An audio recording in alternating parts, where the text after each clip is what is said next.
Santos. Miguel of shoutout po.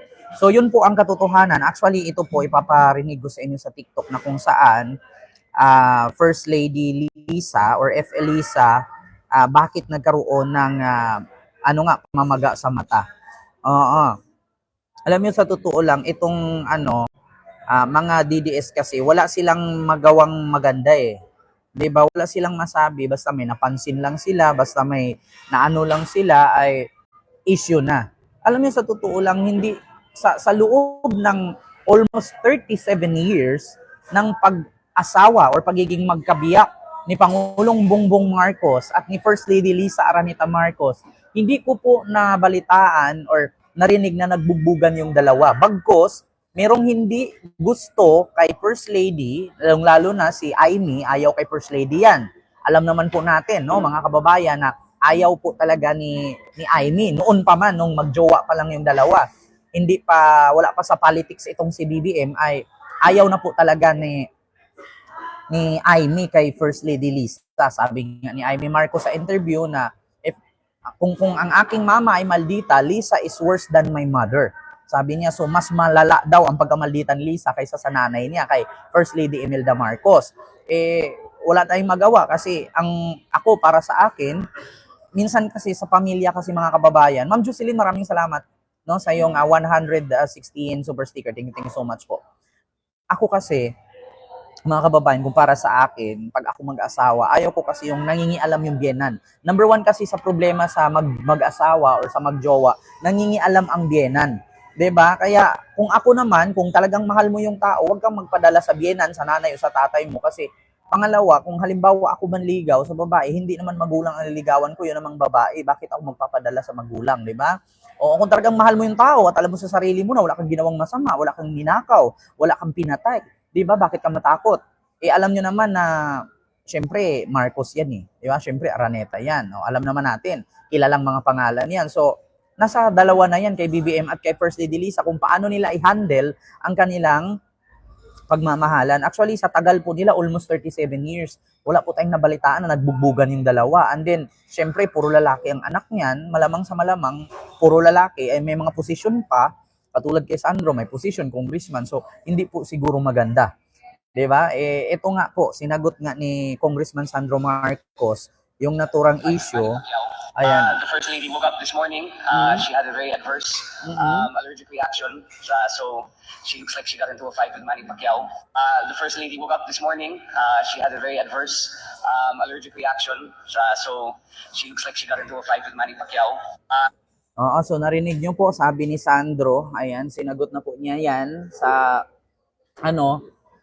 sabi nga niya, nagpapasensya siya kasi sa suot niya, no, nagpasensya siya sa mga nandoon na ang suot niya ay hindi, ano ba yung sabi niya?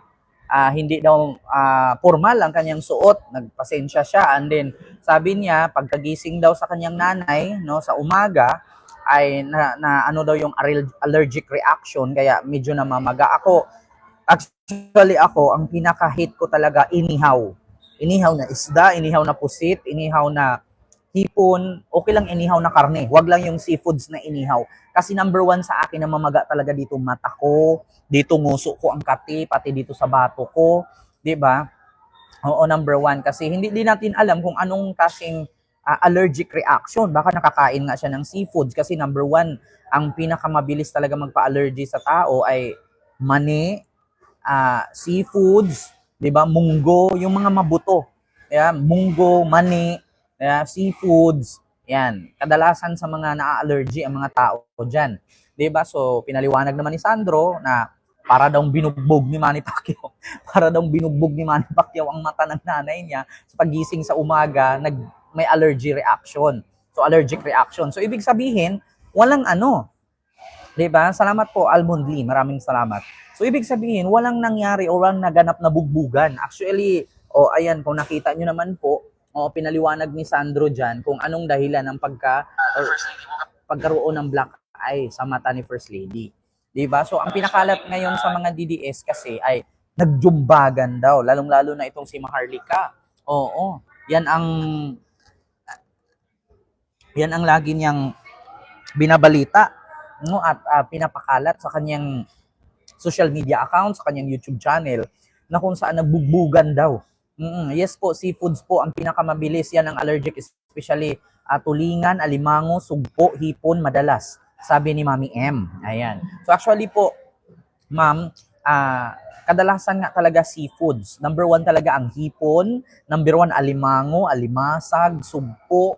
Diba? Yan. Ma'am Lynn Hirakawa ng Japan, hello po, mega love shoutout. So yun po ang kadahilanan. So actually mga kababayan, ganito po kasi ang mangyari niyan. Kapag maniwala po tayo sa fake news, ay talagang papaliwalaan ng tao yan. No? Kapag hindi natin sugpuin yung mga fake news ng kabila, ng mga kabilang vlogger, ng mga bayad ng China, ay hindi po natin hindi po masolusyonan ang mga ganyang bagay. Actually mga kababayan, hindi po talaga nakakatulong yung mga fake news. Bakit? Alam niyo kung bakit? Dagdag kasiraan 'yan. Kasi actually tayo, mga ordinaryong Pilipino at yung mga tao na nakapaligid sa atin, especially yung mga high rank official, katulad niyan, First Lady, katulad ni BBM, kailangan malaman natin, no? Malaman natin ang kanilang sitwasyon, ang kanilang kalusugan kasi sila ang humahawak at sila ang nagdadala sa atin, sa ating ekonomiya.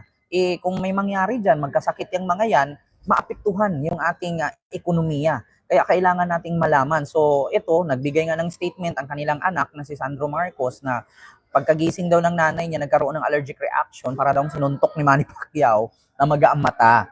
Actually ito mga kababayan, kung sinuntok po talaga ito, kung sinapak ito, kung sakali man na Ma'am Amlita Puso, hello po. Kung sakali man na binugbog ni Pangulong Bongbong Marcos si First Lady or sinaktan, sa tingin niyo po ba hindi mangitim yung mata niyan? 'Di ba mga kababayan, sa tingin niyo po ba hindi mangitim yung mata? 'Di ba minsan nga pag allergic buong mukha na maga, meron pang nahihirapan huminga. Sabi ni Ma'am Marie Carag. Actually totoo 'yan, ma'am. Katulad sa ako naman, hindi ako nahirapan huminga pero sobrang kati. Sobrang kati, sobrang sakit, sobrang sarap kamutin. Kaso hindi mo siya pwedeng kamutin kasi susuhugat naman yung mukha mo.